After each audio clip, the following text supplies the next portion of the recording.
si na Chukwu agbaka m mbọ n'ọba ego nri ife onye ga-abụ ka ọ ga-abụnụ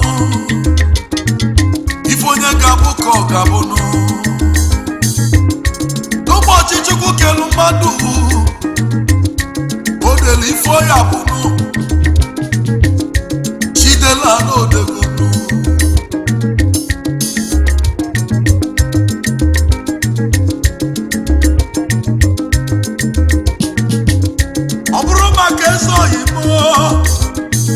Nze David Obakama ezobere nwoke mmiri na-ebe ogwe na Texas City, United States of America. Ide eji ọgwụgwụ nwanụ n'oko odogwu na nkenemi maka ka onye semene n'ụwa egwesemọnya nnukwu mmadụ nnukwu odogwu amụrụ oke nwa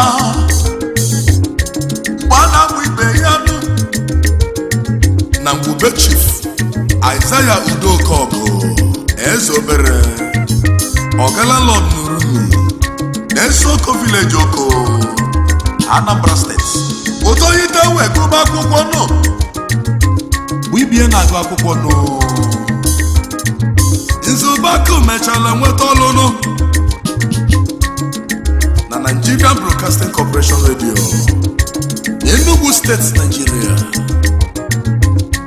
Omese weje bobodo oyibo eboje la ju ego na Houston, Texas City, United States of America. N'ebe afọ ka ọ na-achụ nụ odogwu mesala bụzenu a builder, planner and a developer, former manager Houston Authority, Inspection Department, CEO, Dubaka Construction, Director Ifuba Investments, Chairman Emeritus, Oko United Association, Founding Chairman, Oko Progressive Union in America. Odogwu Bilio Nizuru Keme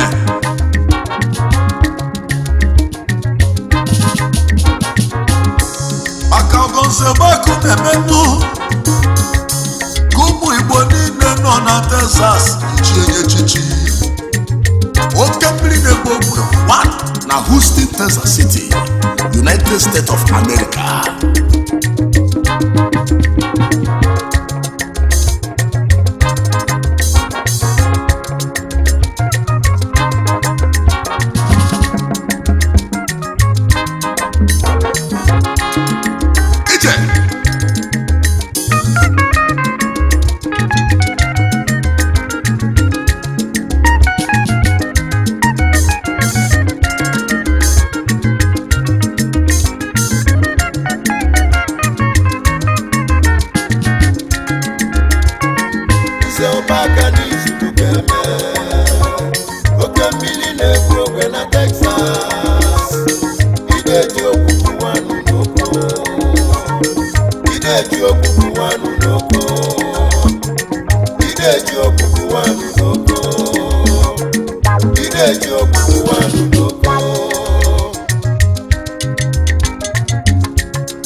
Ndị okochi ga-eme ọnụnụ maka na ndị na-azụ n'akwụkwọ na fa kalịrị akali oju na-eme ogo n'ịga dịnụ o mepụrụ oge ọ dịrịnụ onu m kenụrụ onye kwenwe ogbenye na-emetụ n'obi ọgaranya nwere obi nwanne onu m kenụrụ maka ọgụ ị na-eme n'oko oko zuru ezu jiri gbakọta nụ wee chie gị echichi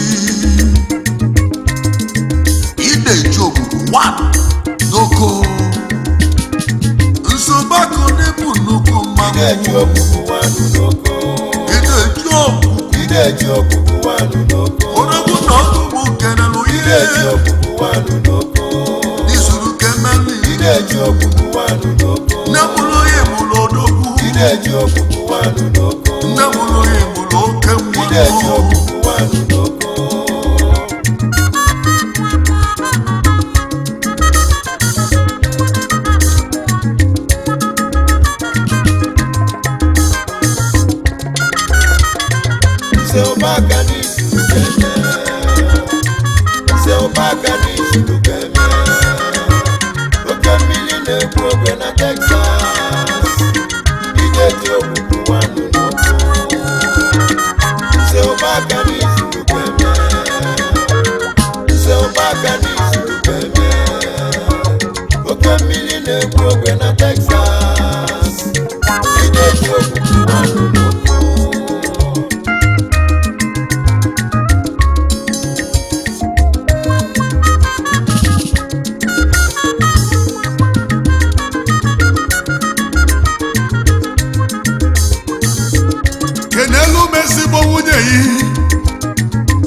Mrs. Ifi Ezobere ọ dị ka a chọrọ nwanyị ọma n'ezo n'ụmụ Chukwu ji gozo odogwunu Chima Ezobere Chijioke Ezobere n'ụnụ ga-adị ka echi ogologo ndụ ya wanụ n'ọjị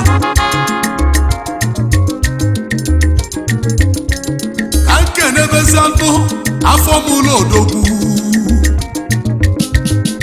Mrs. Deborah Afọma Ojukwu nwanyị ọma na-ega dị nwa mụchara amụcha na Kulis Ọfịanụ ha gbara nwanyị ọma n'ihe adịghị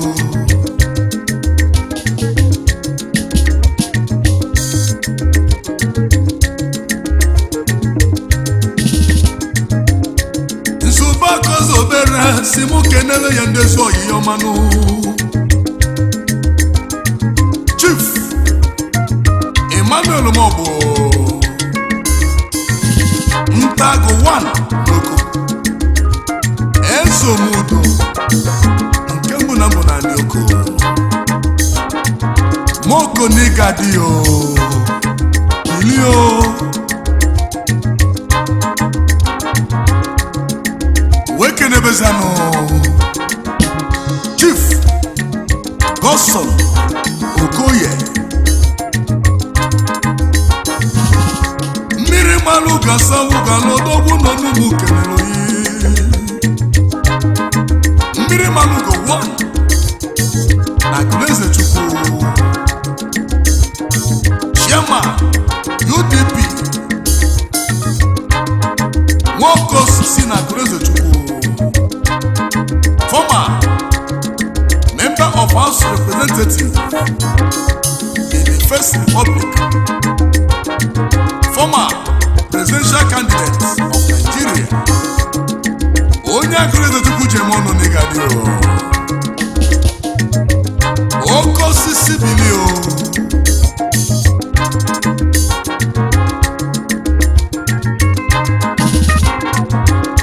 Ambole Babu Ejebezanunu. Isi ala ngwa ka m na-eje nnọọ ọ bụ onye ka m na-akwụdo isi mmiri onugbu Nze Dr. Sir Vincent Ikechi Babekenigadio isi mmiri one of Ezamantika isi ala ngwa local government area Petron People's Club of Nigeria a gentle leader Ọchịagha one of Igbo land a pharmacist nyena businessman na-eme ọfụma n'ụwa niile wee kenebezanụ ụlọ gị Victoria Ijoma nwa bekee ezi nwanyị malụ obi dị ya n'ịgadị o ka nkene bezanụ n'ugbodogbo Dr. Peter Chika Eche PhD Eze nwa Chinemelu President World Pacific Management USA Philippines Singapore kedu maka nwunye Mrs. Jennifer Eche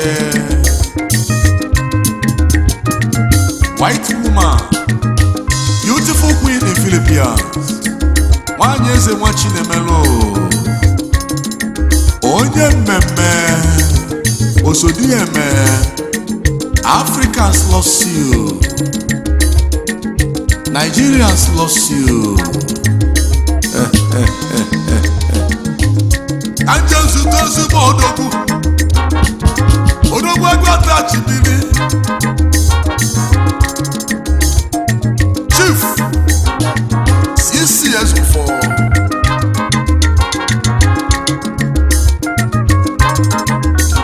Eze Chinyelugo 1 n'Okagwata Chief Executive Gift from Above Transport Re-Estate Magnets Aba Asaba ụgbọala anyị eji ụwa niile onye ndị ụga ji eme ọnụnụ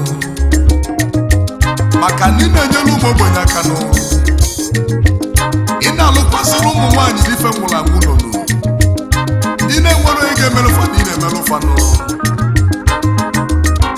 Eze Chinyelugo n'ịgadị o wee kedebeze n'ezinụlọ m ochie Lọbi Agwata Nze Sam Emeka Ezonwu Nze Nkwulowa of Lọbi Agwata Chairman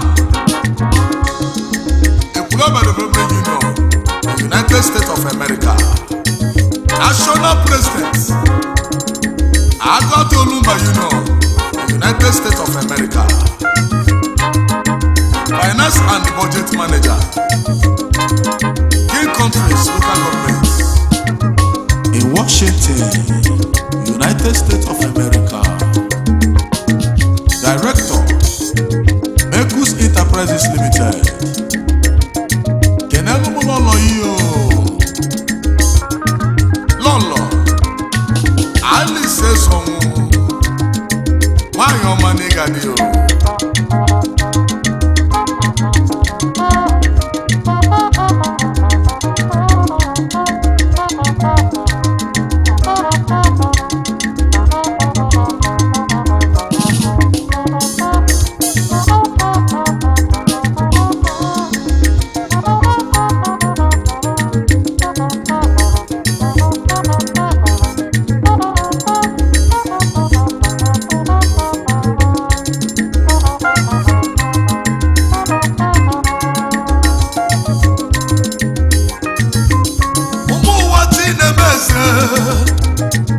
ọgaranya n'one si na Chukwu ụmụ ụwa Chineme ọgaranya n'one si na Chukwu akagbaka m mbọ n'ọba ego nlinu nzube akụ Chukwu agọziwo oyi Chimelu ya ite n'afọ nne yi oke mmiri na-egbu ogbe na Texas onu m jiri oyi